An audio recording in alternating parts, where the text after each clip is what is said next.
Hey guys, so this is part 2 of my first day in Japan video.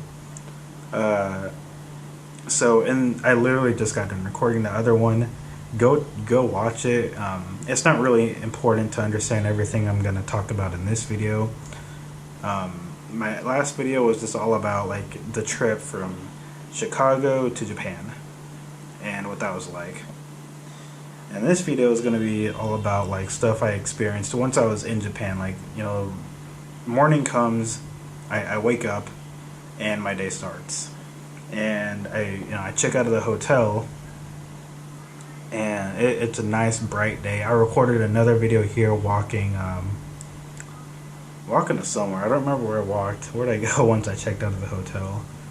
Let's see.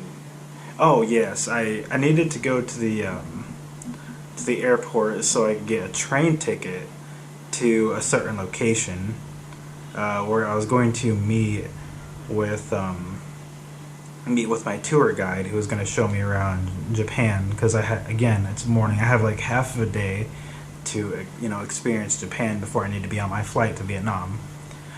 So I go there. I somehow managed to find my way to a train ticket kiosk where I purchase a ticket and then I get on my train.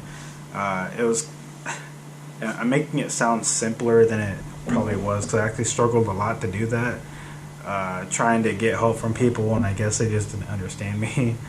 But eventually I got to my train. The airport has like a train system that's connected to it where you can just like go basically anywhere. And so I take that train to I can't remember what the name is called, but we were going to like this shrine. If I was smart, I would have written down the names of all these locations beforehand.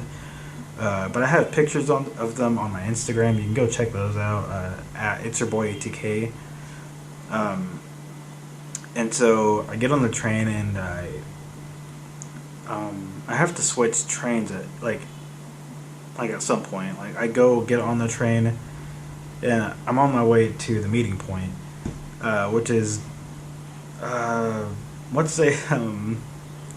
was this shrine that had like these 3 like big gates, and they had like these big lanterns on them. I'm sure someone knows the name of it, and I feel like people who know are gonna probably call me an idiot for not knowing the name of this place, but I went there. That's where I was going.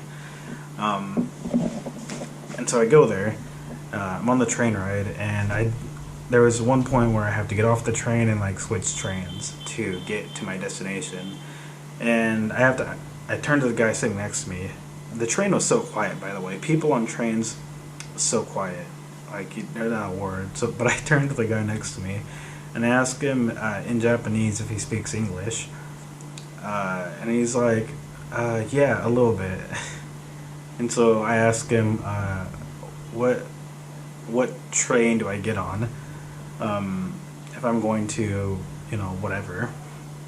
wherever I'm going. And he's like, oh, you need to get off of this train, and then you need to get on the train that's like coming in like upstairs over here, and blah blah blah. And I'll tell you when you need to get off. And he's like, we get to the part where I need to get off. He taps me on the shoulder and he's like, hey, this is your stop. And I'm like, thanks, dude. Like, people in Japan, one of my first impressions of Japan, like how nice people are. Like, people are so like ready to help you. People want to help you. Like, people there are just so nice. Japan, like the people there are fantastic. Like, everyone there is so nice. If you ask someone for help, they'll help you. So I get on the right train, and I finally get to where I'm going, where I meet up with my tour guide. I was a little bit late, so I think I missed like an hour of my tour. And then he starts showing me like around, like this like temple. There's a whole video about that, so I'm not going to talk about that part. But there is one part during my tour that I didn't get on video that I want to talk about here. And that's whenever, like, in the video I made about my tour, there's a part where my tour guide is showing me, like, the the Tokyo Skytree. And right before I started recording that, like right before that, there is this guy, the only mean person I met in Tokyo, the only person in Japan that was like not nice. He was kind of a dick, actually. I'm just gonna tell you guys a story of what happened there, because it's actually kind of funny, but also kind of not. This guy, this random guy, who's some foreigner, like he's white. He's not even Japanese, but he's there. And then we go up this elevator to this place where we have a good view of the Skytree. And we get off the elevator, and this random guy just like comes up to my tour guide, and he starts yelling at him. And he's like, "Why are you talking so loudly? You need to calm down," or whatever. And it was so like, I was so caught off guard. I was like, this whole time everyone has been so nice, and now here's the first rude person I've met. And I was caught off guard. I had no idea what to do. And they start arguing, my tour guide and this random dude. They start arguing with each other, and eventually I thought he was gonna start fighting my tour guide. So I get in between them, and I listen. I put my hand on his chest like this. I'm like, "Listen, hey man, you need to calm down," which is literally what I said. It sounds dumb saying it now, but it's what I did. I just said, "Listen, man. Look, just calm down. Everything is gonna be okay. We didn't mean to talk so loudly. We'll keep it down." And he was still mad. He was having none of it. But eventually, he gave up, and I guess he just sort of walked away, but not very far. He was still like had us in his eyesight. I thought he worked here at first. Like, do you think? I turned my tour guide, and I asked him, "Do you think this guy works here? Like, is that why he's mad?" He's like, "No, absolutely not. He does not work here." And it was so weird. Eventually he walked away, and my tour guide was apologizing immensely over the ordeal. Like, "Listen, man, I'm so sorry you had to see that. You had to, normally people aren't like that here. I don't know what his deal was." I think he was an influencer or something. I think that's what the tour guide was like. I think he was some sort of influencer, and I think we interrupted his video or something. But it was something dumb. It was just some nobody who just wanted. I guess he just wanted to fight that day.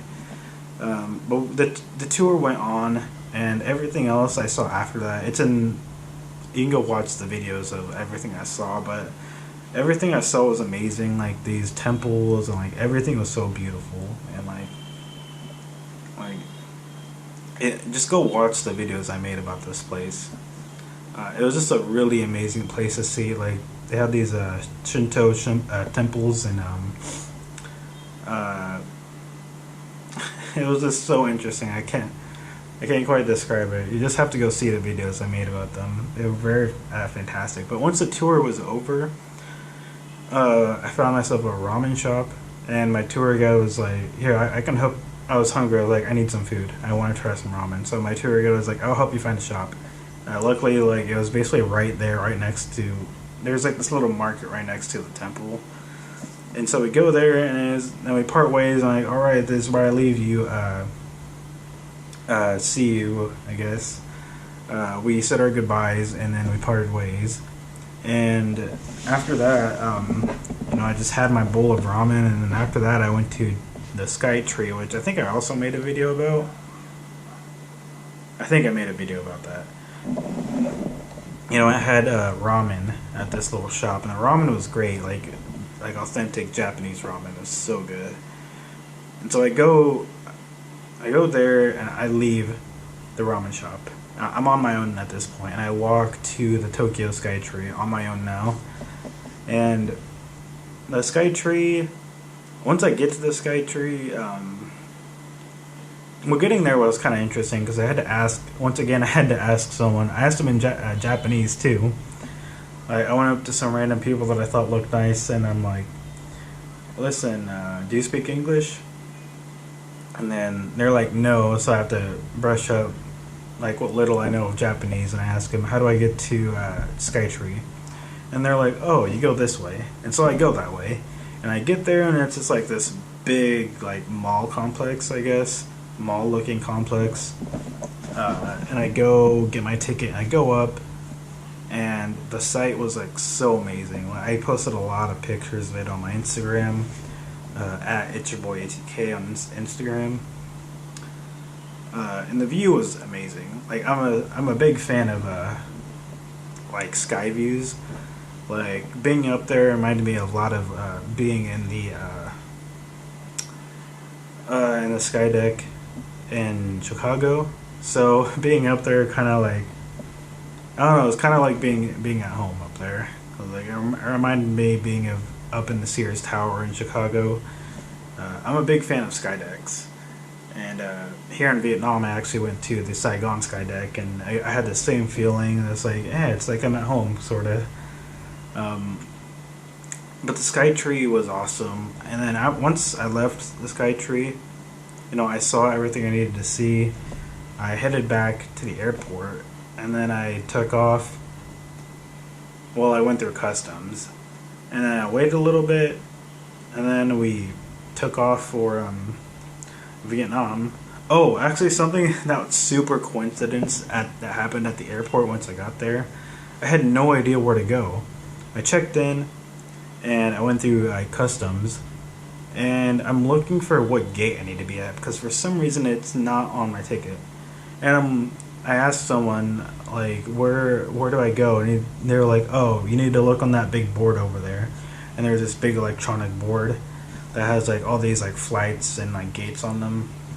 And so I'm looking at it, myself, and I hear like this couple come up, what looks like some Asian couple come up to the gate, like this board I'm looking at, and they're talking to some like another person who works at the airport, I guess, and I overhear them say Vietnam, and I look at them and I'm like, are you guys going to Vietnam also? And they're like, yeah, is your flight blah blah blah blah blah? I look on my ticket and they're like, yeah. And I'm like, yeah, we need to go to the same place. Do you guys know where we need to go? And they're like, yeah, so we just, according to the guy that they were talking to, we need to go to this gate. It's like on the other side of the airport. And this couple like they look at me and they're like, yeah, you can come with us, let's go. And it was so funny.